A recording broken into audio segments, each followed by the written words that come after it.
रात होते ही mummy papa के कमरे से चिल्लाने की आवाजें आने लगती थी। एक बार मैंने सोचा कि मैं जाकर देखती हूँ कि वह दोनों किस बात पर लड़ रहे हैं। मम्मी पापा का कमरा मेरे कमरे के बगल में था और मेरे कमरे में खिड़की लगी हुई थी जो सीधा उन दोनों के कमरे में खुलती थी। वह खिड़की ज्यादा पुरानी तो नहीं, पर उसमें 2-3 छेद हो गए थे। मैं उन्हीं छेदों से अंदर की तरफ झांकने लगी तो देखा कि पापा मम्मी से कुछ करने के लिए कह रहे हैं, पर मम्मी मना कर रही थी। अचानक पापा ने मम्मी को कुछ ऐसा दिखाया जिससे वह मना नहीं कर पाई और पापा का साथ देने लगी। उन दोनों को ऐसे देख मेरे भी खुजली शुरू हुई और हाथों का सहारा लेते हुए मैंने अपनी खुजली शांत की, पर ऐसा करते हुए पापा ने मुझे देख लिया था। अगले दिन मौका पाकर उन्होंने अपने औजार से मेरी चीखें निकाल दी और रात भर मुझे हेलो दोस्तों, आज की इस रोमांचक कहानी में आप सभी का स्वागत है। मेरा नाम निशा है और मैं मुंबई शहर की रहने वाली। जी हाँ, मुंबई में हमारा एक आलीशान घर बना हुआ है जहाँ मैं अपने मम्मी पापा और दादी दादी के साथ रहती हूँ। मैं अपने माँ बाप की इकलौती औलाद हूँ, इसलिए मुझे बहुत नाजों से पाला गया है। मेरे मम्मी पापा ने बचपन से ही मेरी हर जायज और नाजायज मांग को पूरा किया है, इसीलिए आप मुझे उनकी बिगड़ी हुई औलाद बोल सकते हैं। मेरी उम्र 16 साल की है, लेकिन मेरा शरीर देखकर कोई यकीन नहीं करेगा कि मैं इतनी कम उम्र की कमसिन लड़की हूँ, क्योंकि मेरा बदन बिल्कुल एक 25 साल की लड़की की तरह हो चुका है और इसकी वजह मैं खुद ही हूँ। मुझे लेट नाइट पार्टी करने की आदत थी और यही वजह है कि 15 साल की उम्र से ही मुझे वह सब आनंद लेने की आदत पड़ गई थी। जैसा कि मैंने आपको पहले ही बताया था कि मेरा घर बहुत आलीशान है जिसमें 5-6 कमरे हैं। एक कमरे में मेरे मम्मी पापा रहते हैं, दूसरे कमरे में मेरे दादा और दादी जी रहते हैं जिनकी उम्र अब बहुत ज्यादा हो गई है, तो वह दोनों अपना ज्यादातर समय अपने कमरे में ही बिताते हैं। तीसरे और सबसे सुंदर कमरे में मैं रहती हूँ। बाकी के कमरे खाली पड़े रहते हैं या जब भी कोई मेहमान आता है तो उनके लिए तैयार कर दिए जाते हैं। अब मैं अपने मम्मी पापा की बात करूं तो मेरे पापा की उम्र 40 साल है और मेरी मम्मी की उम्र 35 साल है। उन दोनों की शादी छोटी उम्र में ही हो गई थी, इसलिए वह दोनों काफी जवान दिखते हैं। मेरे पापा एक बहुत बड़े बिजनेसमैन हैं, जिनका ज्यादातर समय अपने काम में ही निकल जाता है। मेरी मम्मी वैसे तो बहुत जवान और खूबसूरत है, पर उनकी सोच पुराने जमाने की है। उनका ज्यादातर वक्त घर के कामों और अपने सास ससुर की सेवा करने में निकल जाता है। जितना मैंने अपने मम्मी पापा के रिश्ते को समझ पाया है, तो उससे एक बात साफ पता चलती है कि मेरी मम्मी मेरे पापा को समय ही नहीं दे पाती है। वह उनकी सारी जरूरतें पूरी नहीं कर पाती है और यही वजह है कि उन दोनों के बीच अक्सर लड़ाई होती है। एक रात की बात है कि हम सब खाना खाकर सोने के लिए अपने अपने रूम में चले गए थे कि तभी अचानक से मुझे मेरे मम्मी पापा के कमरे से लड़ाई की आवाजें आने लगी। उनका कमरा मेरे कमरे के पास ही था, इसलिए मुझे साफ साफ सुनाई दे रहा था और यह लड़ाई बढ़ती ही जा रही थी। दोस्तों, ये ऐसा नहीं था कि आज वह पहली बार लड़ाई कर रहे थे, लेकिन मैं फिर भी जानना चाहती थी कि आज किस बात के लिए लड़ाई हो रही है। पहले तो मैंने सोचा कि मैं सीधा मम्मी पापा से जाकर पूछूं, लेकिन फिर बाद में मुझे लगा कि वह दोनों मेरे सामने शर्मिंदा हो जाएंगे, इसीलिए मैंने पूछना उचित नहीं समझा। लेकिन फिर भी मेरे मन में वजह जानने की इच्छा तेज होती गई और जब मुझसे नहीं रहा गया तो मैंने उठकर देखने की कोशिश की। मेरे रूम में एक खिड़की थी जो मम्मी पापा के कमरे में ही खुलती थी। वो खिड़की ज्यादा पुरानी तो नहीं थी, लेकिन फिर भी उसमें 2-3 जगह छेद हो गए थे। अब मैं उसी छेद से उनके कमरे में देखने की कोशिश कर रही थी। पहले तो मुझे कुछ नजर नहीं आया, फिर मैंने अपने कमरे की लाइट बंद कर दी और दोबारा से अपनी आंखें खिड़की के छेद पर टिका दी। अंदर का नजारा देखते ही मेरे पूरे शरीर में करंट दौड़ गया। मैंने आज से पहले उन दोनों को इस तरह कभी नहीं देखा था। मेरे पापा मेरी मम्मी को जो कुछ करने के लिए कह रहे थे, लेकिन मम्मी उन्हें बार बार मना कर रही थी। अब मेरी नजर तो बस वहीं टिक गई थी और मैं चाहकर भी वहां से अपनी नजर नहीं हटा पा रही थी। अब वह दोनों कुछ बातें कर रहे थे, लेकिन मेरा ध्यान तो कहीं और ही था। मेरा दिल जोर जोर से धड़क रहा था।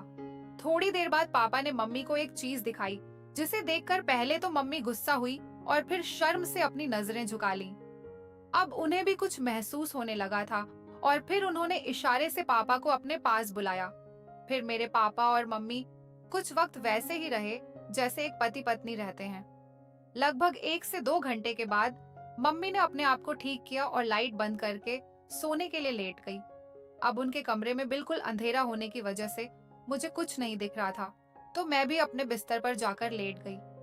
इतना सब कुछ देख लेने के बाद मुझे नींद नहीं आ रही थी।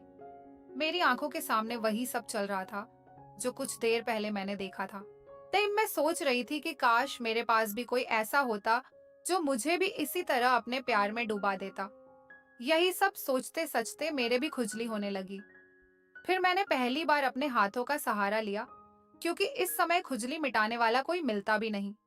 पर उस वक्त मुझे ऐसा लगा जैसे कोई मुझे खुजली करते वक्त देख रहा था। मैंने उस बात पर ज्यादा ध्यान नहीं दिया और अपने पुराने किस्सों के बारे में सोचते सचते मैंने आधा घंटे खुजली की और जब थक के चूर हो गई तो बिना पेंट पहने सो गई।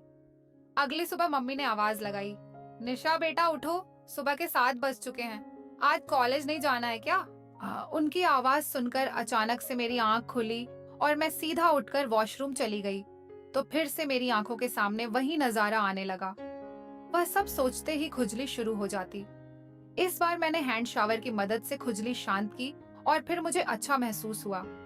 खैर, जैसे तैसे करके मैं कॉलेज जाने के लिए तैयार हुई और ड्रेस पहनकर बाहर आई तो डाइनिंग टेबल पर मेरा पापा से सामना हुआ।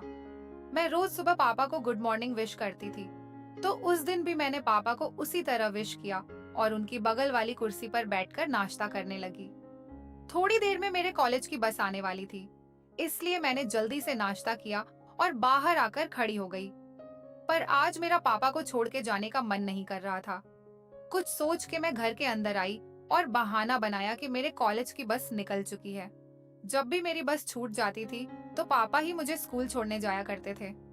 मेरी बात सुनकर मम्मी बोली, निशा अपने पापा से कह दो वो तुम्हें स्कूल छोड़ आएंगे। मैं खुशी खुशी पापा के कमरे में गई और उनसे सारी बात बताई तो वह मुझे कॉलेज छोड़ने के लिए राजी हो गए। मैंने कहा, पापा जल्दी तैयार हो जाओ, मैं लेट हो रही हूँ। तो पापा बोले, तुम स्कूटी निकालो, तब तक मैं शर्ट पहन के आता हूँ। मैंने जल्दी से स्कूटी निकाली और बाहर खड़ी होकर पापा का इंतजार करने लगी। पापा अक्सर मुझे कार से कॉलेज छोड़ने जाते थे, लेकिन उस दिन मेरे कहने पर वह मुझे स्कूटी से लेकर जा रहे। दोस्तों, यहाँ तक तो मेरा प्लान सफल रहा था, लेकिन आगे के प्लान में थोड़ा खतरा था, पर मुझे यकीन था कि किसी तरह वह भी सफल हो जाएगा। मैं उनके पीछे बैठ गई और फिर हम कॉलेज की तरफ चल दिए। मेरा कॉलेज घर से लगभग 10 किलोमीटर दूर था। घर से कॉलेज के बीच का रास्ता लंबा था और सुबह का वक्त था, तो रोड पूरी तरह सुनसान थी। जब हम घर से 5 किलोमीटर दूर निकल आए तो मैंने पापा से कहा, पापा अब स्कूटी में चलाऊंगी, रोड भी सुनसान है तो एक्सीडेंट का खतरा भी नहीं है। तो पापा ने परेशान होकर कहा, हाँ ठीक है, लेकिन हैंडल मैं ही पकड़ूंगा। अब मुझे मेरा प्लान कामयाब होता दिख रहा था। मैंने उनकी बात पर सहमति जता दी। पापा ने गाड़ी साइड में रोककर मुझे अपने आगे बैठाया और मेरी बगल में से अपने दोनों हाथ डालकर हैंडल पकड़ा और धीरे धीरे स्कूटी चलाने लगे। लेकिन अब मेरा ध्यान स्कूटी चलाने पर नहीं था, क्योंकि मेरा इरादा तो कुछ और ही था। इसी तरह मस्ती करते करते मैं कॉलेज पहुंच गई और कॉलेज में पहुंचते ही मैंने फिर से पापा को विश किया। मेरी इन सब हरकतों को देखकर पापा अब थोड़ा सा परेशान हो गए थे, क्योंकि इससे पहले मैंने आज तक ऐसी कोई हरकत नहीं की थी। मुझे कॉलेज छोड़कर पापा वापस घर की तरफ चले गए। कॉलेज में आने के बाद भी मेरे दिमाग में वही सब घूम रहा था। अब मेरा दिल कर रहा था कि मैं पापा के साथ गाड़ी पर ही बैठी रहूं। को अब पता नहीं मुझे क्या हो गया था। ऐसा कौन सा तूफान मेरे अंदर उठ रहा था कि मैं अपने पापा के ही साथ ऐसा सब कुछ करने के लिए सोचने लगी थी। खैर, अब आगे बढ़ते हैं। फिर मैं अपने मन की इच्छा और मेरे मन में चल रहे तूफान को लेकर घर पहुंची। उस वक्त लगभग 2 बजे बज रहे थे और घर में दादा दादी के अलावा कोई नहीं था। मम्मी कहीं गई हुई थी और पापा अपने ऑफिस में थे। कॉलेज से आने के बाद मैं वॉशरूम चली गई और फ्रेश होकर बाहर निकली। मैं बहुत थक चुकी थी, इसलिए चुपचाप बेड पर लेट गई और कब मेरी आंख लग गई मुझे पता ही नहीं चला। जब मेरी आंख खुली तो शाम के 5 बजे बज रहे थे। फिर मैंने नहा धोकर कपड़े पहने और मैंने कपड़े भी उस दिन कुछ अलग दिखने वाले पहने थे। अब पापा के आने का टाइम हो गया था, लेकिन मम्मी का कोई पता नहीं था कि वे कब आएंगी। शाम के 7 बजे किसी ने डोरबेल बजाई तो मैं भाग के गई और दरवाजा खोला। मुझे पता था यह पापा के आने का समय है। दरवाजा खोलते ही पापा मेरी तरफ देख मुस्कुराए और बोले, बेटा आज तो बहुत स्मार्ट लग रही हो, यह सुनकर मुझे बहुत खुशी हुई, क्योंकि अब मेरा प्लान अपनी कामयाबी के रास्ते पर जा रहा था। घर के अंदर आने के बाद पापा फ्रेश होने के लिए अपने कमरे में चले गए। ऑफिस से आने के बाद पापा तुरंत ही चाय पीते हैं, इसलिए मैं चाय बनाने के लिए किचन में चली गई। थोड़ी देर बाद पापा भी फ्रेश होकर किचन में आ गए और वहीं खड़े होकर इधर उधर की बात करने लगे। मैंने पीछे मुड़कर पापा की तरफ देखा तो उनकी नजर कहीं और ही थी। अब मुझे ऐसा लग रहा था कि मेरे मन की इच्छा पूरी हो जाएगी, और बस मैं ऐसे ही खड़ी रही। चाय बन चुकी थी, इसलिए मैंने पापा को चाय दी और बाथरूम में जाकर खुद को शांत करने लगी। मैं जैसे ही बाथरूम से बाहर निकली, मैंने देखा कि मम्मी आ चुकी है।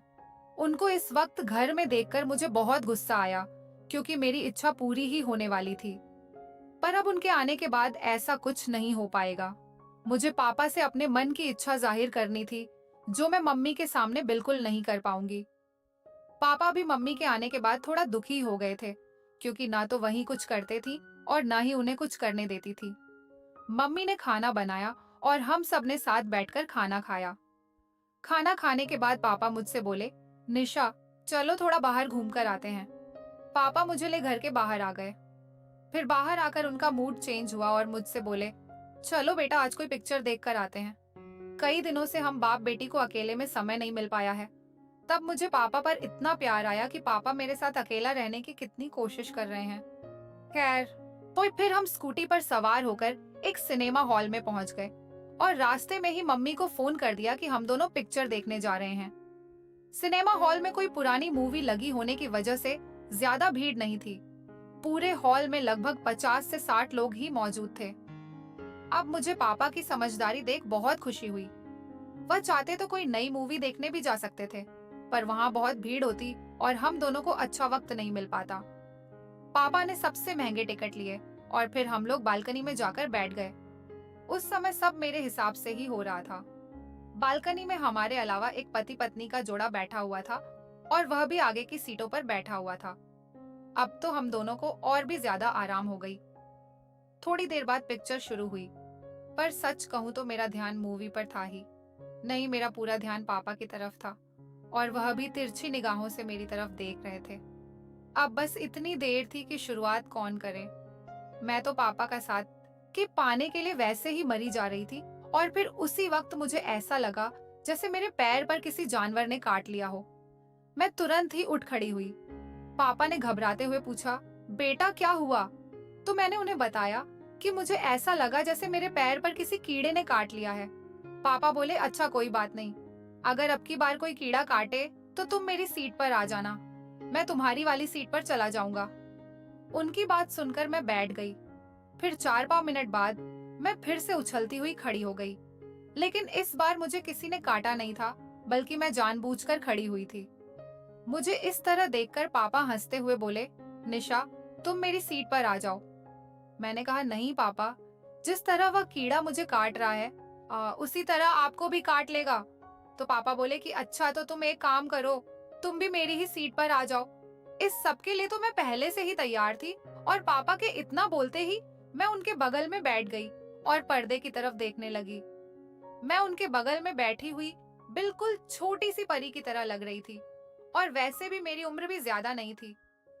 थोड़ी देर बाद पापा ने मुझे पैसे देते हुए कहा कि फूड काउंटर से कुछ खाने के लिए ले आओ। मैं बाहर आई और ढेर सारी खाने की चीजें ले ली। जब तक मैं वापस आई मूवी शुरू हो चुकी थी। मैंने पापा के बगल में बैठते हुए कहा, पापा मुझे आपके साथ मूवी देखने में बहुत अच्छा लग रहा है। पापा बोले, 1 मिनट उठो बेटा, जो मैं तब तक खुद को सेट कर लेता हूँ। अब मुझे अंधेरे में कुछ नहीं दिख रहा था, और फिर जब उन्होंने मुझे बैठने को कहा तो मैं उनके बगल में फिर से बैठ गई। फिर थोड़ी देर बाद मुझे एहसास हुआ कि जो मेरे मन में चल रहा है वही पापा के मन में भी चल रहा था, लेकिन वह कह नहीं रहे थे। फिर हार मानकर मैंने ही पापा को इशारा किया और पापा मेरे इशारे को समझ गए, और जिस तरह मम्मी पापा का साथ देते हैं उसी तरह आज मैं भी पापा का साथ देने लगी। हम दोनों ने काफी देर तक वहाँ एंजॉय किया।